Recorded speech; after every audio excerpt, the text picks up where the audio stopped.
What's up, beautiful people? Have you ever just felt like your complete motivation to get anything done has disappeared? And then when you are counting on your discipline to kick in, that doesn't kick in either? Yes, we've all been there.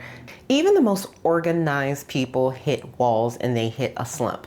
But today I'm going to go through my system, which I believe is pretty ironclad, that will get you through those days where you're not motivated, and more importantly, even your discipline isn't kicking in and getting you out of the bed or getting those things done. And I'm going to walk you through these systems in the next few minutes, and I guarantee by the end of this video you will have at least one or two takeaways that will be able to get you to the next level and to get those things accomplished. So let's go ahead and get started. So first of all, let's just acknowledge that you're not going to be motivated to do anything every day. I don't care what the return on investment or reward is. It's just human nature to find those slumps or those ebbs and flows in life where you're just not motivated. But you really need to evaluate why you're not feeling motivated and try to get to the root source of what that could be. So some telltale signs that you are not motivated or just not doing the things that you need to do is that you are just simply in a place where you are feeling overwhelmed. You are in a place where your usual strategies are not working. They're not kicking in. Your go-tos, your routines, your habits, your procedures that you have had in place just aren't showing up the way that they used to. You're procrastinating more than usual, and simple routines that you have in place are becoming a lot more difficult than they have been. So if you're someone that gets out of the bed every day at 6 a.m. in the morning and that's routine and clockwork for you, you're noticing that you're struggling doing those things that have always been your go-tos over the last couple of weeks, months, years, whatever. And speaking of motivation, I'm just curious if you leave down in the comments below, what is your biggest motivation struggle that you're dealing with right now? So we're going to talk about the reset method. And the first thing I want you to do before you do anything is pause. Yes, we are so wired to do action, to fix, to not sit still, but I really want you to actually pause. I want you to take a step back and I want you to identify what's draining your energy. Is it that you have some additional task at work to do? Is it that your kid's schedule is hectic? Is it that you are missing someone around this time of year? Is it because the weather is changing? Is it because you had a previous goal you wanted to accomplish and you haven't done? Really sit back and be honest with yourself and figure out what's causing me to have this kind of slump. I'm not in a slump, but I will say for the last couple of weeks, it's been a little bit harder than normal to get up at 5 a.m. and work out. It doesn't mean I haven't done it, because I have, I'm not gonna lie. But what I know is making it more difficult is that the dynamic of my house has changed because my daughter is home from college. So that means a lot more late nights. That means a lot more laissez-faire around the house. And even though it is a joy for her to be back here, I have a very ironclad routine that she's coming in and she's adjusting. So it's not as easy for me to get up at 5 a.m. because it's not as easy for me to go to bed at 9 or 10 o'clock in the evening. So you may want to write down what's working, what's not working, and really just be honest and evaluate yourself. And you may find that your reason isn't even a bad reason. It's not a bad thing that she's home. It just is a change of routine. So be honest and be reflective as you're trying to figure out what is taking away your energy. So now we're going to start small. And those of you that love Atomic Habits are really going to totally resonate with this one. You're going to start small and ridiculously small. And we're going to choose that one tiny habit that's going to help you rebuild. If you have gotten to a place where you're not motivated or disciplined to work out, then laying out your workout clothes is the ridiculously small habit that we are going to do. And just that. I didn't say get up and work out. I said lay out your workout clothes.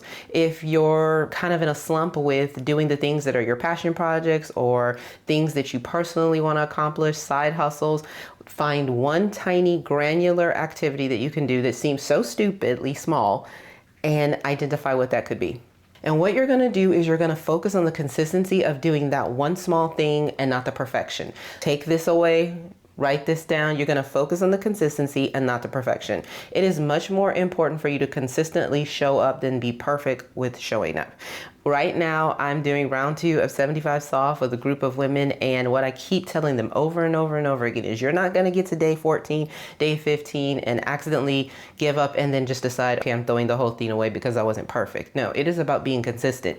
I promise you, if you were doing 75 soft and you had never done anything like that before and 75 days later, you had worked out 70 days, out of that 75, you would be giving yourself a huge round of applause. So don't get stuck on perfection when you're identifying that really small habit to drill into. And then we're going to create some environmental triggers that's associated with that habit. So in the example of laying out your workout clothes, the environmental trigger would be the workout clothes are there. You would have to pass them in order to get dressed in the morning. Or I would put them someplace like maybe next to my toothbrush if this was something that I was struggling with. One environmental trigger that I use whenever I even start to remotely feel like I'm not where I need to be is that I will get my planner out, which you guys know I love the full focus planner, and I will absolutely leave it at my goal page every night so that when I wake up, the very first thing I see is what my goals were. Like whether I want to move forward with accomplishing or not, they're right there, they're visual, I see them. I'm gonna have to acknowledge it because even if I don't even read what's on the page, I know what's on the page. So you want to put yourself in a place where you are reminded of the things that you know that you are trying to accomplish. And you may have to reorganize your workspace. You may have to get an environmental trigger that's going to jolt you. Now, I didn't say, girl, that this was permission to go out and spend money and totally redo your office or totally redo your bedroom. But sometimes a good environmental shakeup just puts you in a good place. I recently changed my lighting fixture in my office. She said I really just put a fan in because I work out in here. But I'm telling you, that little small jolt is like, ooh, it like just has me way more motivated to come in here and film, way more motivated to get in here and work out. And these are things that I wasn't not doing, but just by changing the aesthetic and the environment, it just stimulated my desire to want to be in this space, which then in turn stimulates my desire to do the things that I'm supposed to do in this space. And then remove unnecessary distractions. And you already know where I'm going with this. For a lot of you, that's the cell phone. But whatever unnecessary distractions you are, just get them out of the way. Like, I know I am not disciplined enough to use the timer on my cell phone to do anything, because if I do, I'm going to look at the time. Then I'm going to see that I have a notification. I'm going to want to read what the notification says. That's going to send me down a rabbit hole of checking emails or on YouTube or TikTok. And the next thing I know, it's 15 minutes later. And I was just checking the time to see what I was doing. That is why, and I put this in so many videos, and I'm never gonna not put this in my video, why anytime that I set myself a time to do it, I actually use a timer. That way I'm not tempted to pick up the phone. And there's just something about seeing a timer that's kind of old-fashioned that makes you want to get those things done, or at least be productive with the 12 to 20 minutes that I set to do things at a time. And with your discipline and with your motivation, let's talk about this little key factor right here, rebuilding your momentum. So I'm going to talk to you about the 5-minute rule. And I've mentioned this before, but I want to hone in on this again. 5 minutes, y'all, is literally 300 seconds. When you break that down, that is not even, you probably have spent more than 5 minutes just scrolling since you got home from work. You've probably spent more than 5 minutes in your car when you get off of work on your phone. 300 seconds to recommit to the things that you want to get done. So what does that look like specifically? You may be doing things like stacking new habits into existing ones. If you've never checked out my video on how to be productive at work, I go through this 2-minute drill where I stack on top of habit, and I get probably 5 to 7 things done from the time I walk into the house until the time 15 minutes later that I usually change out of my work clothes. I get the coffee ready. I get my exercise clothes ready. I get my clothes ready for work. There are so many things that are happening where I'm going so fast in that 5 to 10 minutes that I'm stacking things on top of each other. I know that the coffee is going to trigger me to go ahead and get my smoothie stuff ready for work the next day. I know that's going to trigger to make sure I get my 2 cookies out and put them in the Ziploc bag. Then I know when I go in my room and I take out my workout clothes, that's going to trigger me to get my work clothes. My work clothes is then going to trigger me to pick out my accessories and my shoes for tomorrow. That's going to trigger me to be thinking about all the things that I've got to do, and I'm going to go upstairs and probably time block what my time looks like tomorrow. Whatever that pattern needs to look like for you, it's not about being this massively productive person. It's about putting yourself in a place where you're almost in just a zone that you don't even notice. You ever drove home and you didn't even realize, like, dang, I got here and I wasn't even paying attention? That's how you want to set yourself up when you're rebuilding your momentum. You want to create a cadence of time that is so routine for you that it doesn't even seem like you're doing something.